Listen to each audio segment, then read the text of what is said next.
jamaah, kita kembali lagi bersama kami di rumah Mama Dede. Ma, suami pilih lebih sayang kepada ibu atau istrinya? Jadi begini, seandainya ada seorang suami lebih menyayangi istrinya, Masya Allah. Waduh. Kita lihat sejarah, ada yang disebut si Malin Kundang. Malin Kundang Lebih menyayangi istrinya daripada ibu kandungnya. Saking keselnya emaknya dikutuk jadi naon. Jadi batu. Jadi batu. Saking. Ada juga sejarah Alqomah. Dia lebih mencintai istrinya daripada ibu kandungnya. Ya Lihat Allah. sejarah. Ketika Alqomah sakaratul maut, dia tidak bisa mengucapkan 2 kalimat syahadat. Rasulullah bertanya kepada istrinya, bagaimana ibadah suamimu? Baik ya Rasulullah, dia akan bersama denganmu kemana-mana. Rasul mengatakan, kenapa terjadi ini? Bagaimana dengan keluarganya? Baik-baik kata istrinya. Di mana orang tuanya? Istrinya bilang, ayahnya sudah meninggal, yang ada ibunya. Bagaimana hubungannya? Kami nggak pernah ke sana, nggak pernah mudik. Kalau sekarang barangkali mudik. Nggak pernah mudik, nggak pernah ketemu. Rasul bilang, di mana alamatnya? 2 orang sahabat nyusulin ibu Alqomah. Begitu ketemu alamatnya, benar ibu Alqomah mengatakan, benar saya ibunya Alqomah. Tapi saya tidak ridho dengan susu yang diminum Alqomah, karena dia lebih mencintai istrinya daripada saya ibu kandungnya. Dia tidak mau pergi ke Madinah. Justru lagi 2 orang utusan. Ditolak lagi ya ibu Alqomah. Dia tetap mengatakan, saya tidak ridho dengan susu yang diminum Alqomah, karena dia lebih mencintai istrinya daripada saya ibu kandungnya. Karena dia anak semata wayang. Yang ketiga Rasul bilang, susul, paksa 1 orang. Dipaksa ibunya Alqomah. Bawa ke Madinah, dihadapkan kepada anaknya sedang sakaratul maut, sedang naza. Rasul bilang, kasihan ibu, tolong sayangi dia, maafkan dia. Tetap ibunya mengatakan, saya tidak ridho dengan susu yang diminum oleh Alqomah. Rasul sudah ngebujuk ibu tadi, tidak juga bergeming hatinya. Wahai Bilal, Rasulullah bilang, kumpulkan kayu bakar kering, kita bakar Alqomah, kasihan tidak juga meninggal. Dikumpulkan kayu bakar kering, disimpan tubuh Alqomah yang sedang naza sakaratul maut. Ibunya belum bergeming. Begitu api dinyalakan, ketika api hampir mencirat tubuh Alqomah, baru ibu tadi mengatakan, saya maafkan ya Rasulullah, dengan 1 syarat. Syaratnya apa? Saya berikan hak sebagai ibu daripada Alqomah. Rasulullah pun mengatakan, saya memberikan hak tadi, memberikan makanan, pakaian, dan minuman buat ibu. Setelah syarat tadi dijanjikan Rasul akan memenuhinya, Rasul bilang, ambil jasad Alqomah. Lalu dia bisa mengucapkan 2 kalimat syahadat. Ini salah satu contoh di mana seorang anak laki-laki yang kita cintai, yang kita sayangi, yang kita besarkan, kita rawat, kita doakan kondisi bagaimanapun dia, Allah. lebih mencintai istrinya daripada ibu kandungnya. Semoga tidak terjadi dengan kita. Amin. Makanya Mamah menyadarkan sebagai orang tua punya kewajiban mengingatkan kalian anak laki-laki, jangan kacang lupa dengan kulitnya. Bukankah Rasulullah mengajarkan kepada kita al-madrasatul ula, ibu guru yang pertama. Kalian bisa bicara gara-gara mamah kamu. Betul. Kalian bisa melangkah gara-gara mamah kamu yang mengajarkan. Semua diajarkan oleh orang tua kamu.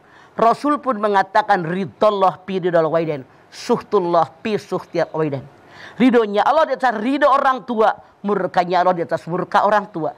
Kalau kalian menyebabkan orang tua meneteskan air mata gara-gara kalian nih lebih menyayangi istri kalian ketimbang ibu kalian, Masya Allah, ini tiket neraka jahanam. Na'udzubillah min dzalik.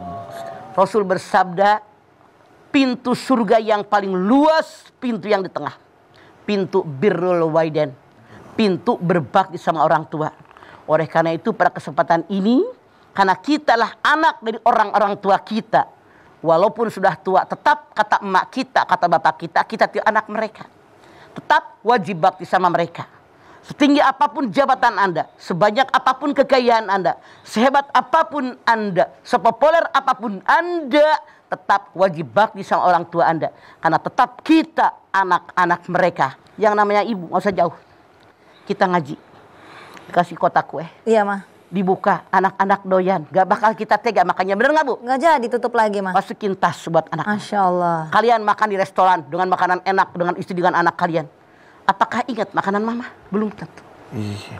Orang tua sejahat bagaimanapun anak nggak pernah datang, nggak pernah ngasih duit, boro-boro perhatian, telepon aja nggak tetap. Yang namanya orang tua ngedoain anak. Masya Allah. Ya Allah, biar anak saya anak soleh.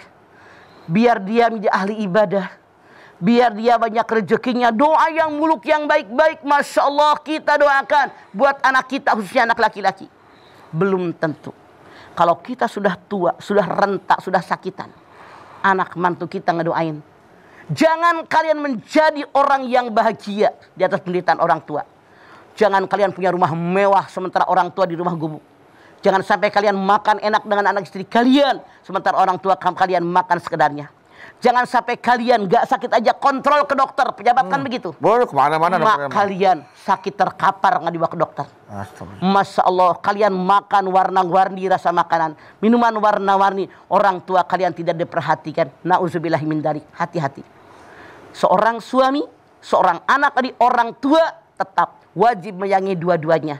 Orang tua wajib disayang, istri pun wajib disayang. Ibaratnya begini, seorang suami seumur hidupnya ini istri tetap selalu digenggam. Ya. Seiring sejalan, tapi orang tua itu harus selalu digendong, dibopong gitu, harus Jadi selalu begini, dibawa. Yang namanya seorang laki-laki yang hebat tidak akan melupakan 3 orang perempuan, ibunya, istrinya, dan anak perempuan dia. Tanpa mereka, kalian tidak akan bahagia. Tanpa ibu, tidak akan bahagia. Tanpa istri kurang bahagia, tanpa anak perempuan nggak diperhatikan, hati-hati kalian akan mendapatkan kesengsaraan. Makanya hati-hati dengan 3 perempuan sekeliling Anda. Ibu kalian, istri kalian, anak perempuan kalian. Anak perempuan. Yang harus dijaga ya Pak ya. Dijaga semuanya. Jangan sampai terluka perasaannya. Jangan. Apalagi kalau sampai ibu sudah meneteskan air mata. Aduh. Itu tiket masuk neraka. Aduh. Jangan terluka, apalagi sengaja dilukai. Makanya tadi, tapi nggak juga kayak Zahra, kayak Badu tadi. Ya. Beli tas 2. Nggak gitu mah. Beli baju 2. Dua. Kalau ada nenek-nenek sama yang muda beda. Beda model. Kalau mau, Ya. Bawa ke toko. Bawa. Mama mau beli baju yang mana? Nah, pilih. Mama beli tas yang mana? Wah, Masya Allah. Nggak bakalan gue juga bawa tas. Kresek juga cukup. Masya Allah. Jadi tidak perlu dibelikan istri 1, emak 1. Kecuali kalau emak lu materialistis. Kalau emak kayak begini kagak mikirin harta. Mendingan kasih duitnya. Gua kasih anak yatim, fakir miskin, orang susah. Lebih banyak manfaatnya. Kalian dapat pahala, mama juga dapat pahala. Beli tas buat apa kalau nggak ada isinya? Bener Mas. Yang penting isinya daripada tasnya. Baiklah kalau begitu Mama. Yang penting nanti nih jamaah mau nanya boleh ya Mas? Boleh. Sesaat lagi. Yang ada di studio siap-siap. Sebentar lagi Mama akan menjawab pertanyaan Anda. Dan yang ada di rumah, pertanyaan di Instagram @rumahmamadede_tv1 akan juga dijawab Mama setelah ini. Tetap bersama kami di rumah Mama Dede.